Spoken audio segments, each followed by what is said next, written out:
And then also if they catch boys and girls experimenting, playing doctors, so to speak, to experiment with each other. That's when I decided I wanted to be a doctor. They're called dirty boys and girls, okay. Which is kind of sad because it's much more pleasurable when it's really all very clean. I've kind of a theory I'd like to throw out, okay. because I like to come up with these ideas and then have them look at them. Sure. I think that to a certain extent, most of us are in denial that we're animals. Yes. You mentioned that. In fact, early on, right at the very beginning of the show, you talked about the animalistic aspect of sex.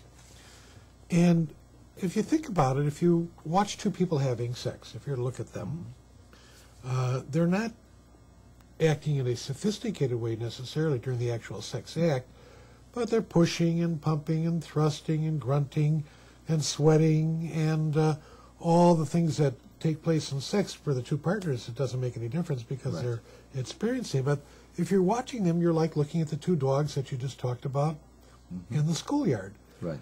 And maybe we don't like to think of ourselves as like dogs in the schoolyard, and so we want to draw a curtain across sex because sex is too close to reminding us that we're animals. Yes, and I think you're right, especially when you consider the following. Let's take a look at the dating scene for a moment. Okay. And in order to attract a sexual partner, we buy fine clothes, act very civilized and well-behaved and all kinds of stuff. And all of it in order to take it all off and act like animals.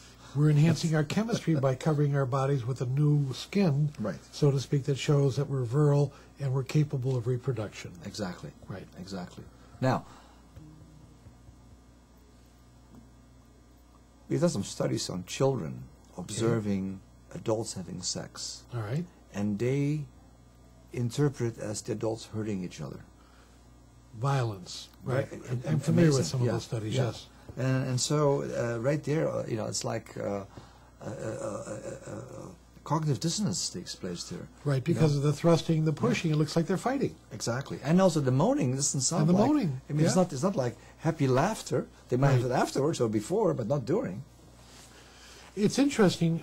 If we go back to our earlier primate behavior patterns, you talked about us being in small groups, which is the way we're designed. Many years ago, of course, we functioned in small groups. So most of our behavior patterns probably evolved, according to the structures of evolutionary biology, around small primate groups. And maybe then sex was not an issue, or as much of an issue. We'll never know, of course. I mean, we just have to guess how people thought 100,000 years ago. I mean, we don't really know. But it may not have had the same controlling aspects that it has in today's life, where we in one hand show it and the next hand we deny it. Yeah. There are still some small groups that live in the so-called Dark Ages. Okay. Some, I think, in New Guinea and some in Africa. And also in South America. So in South America, right. Some indigenous groups. I'm familiar with the tribes. And we call them primitive, but... Why don't you tell the audience about them? Yeah. Okay, this is a group of tribes in Africa that I can't remember the exact place where they came from, but there are 3 or 4 tribes. They're very small tribes.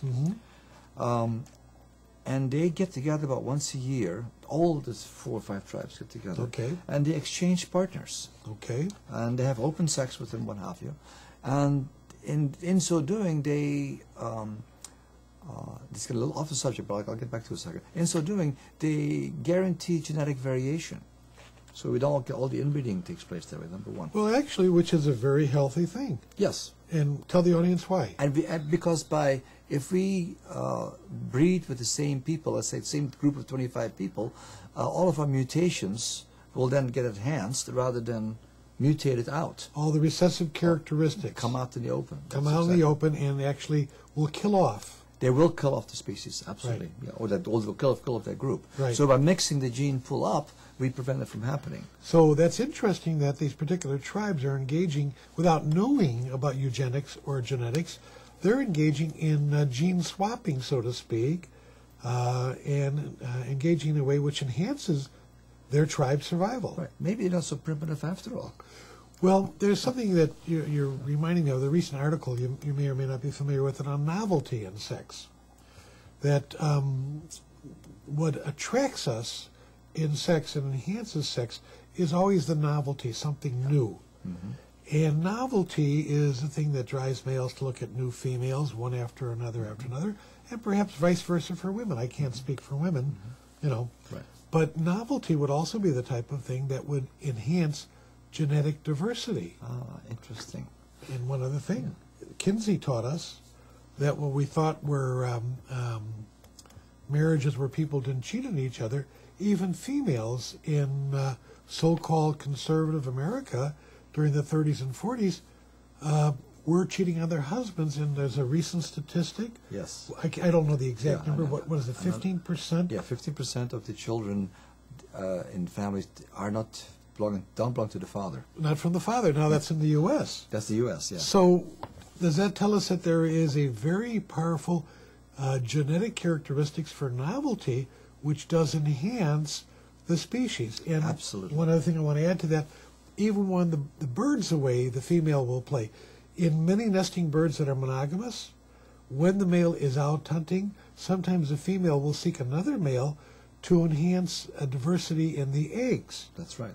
So now you have the conflict of the need for novelty, yet at the same time the biological need to make sure your sperm survives. Mm-hmm. May this be one of the reasons why men like to dress women in these burqas and other outfits?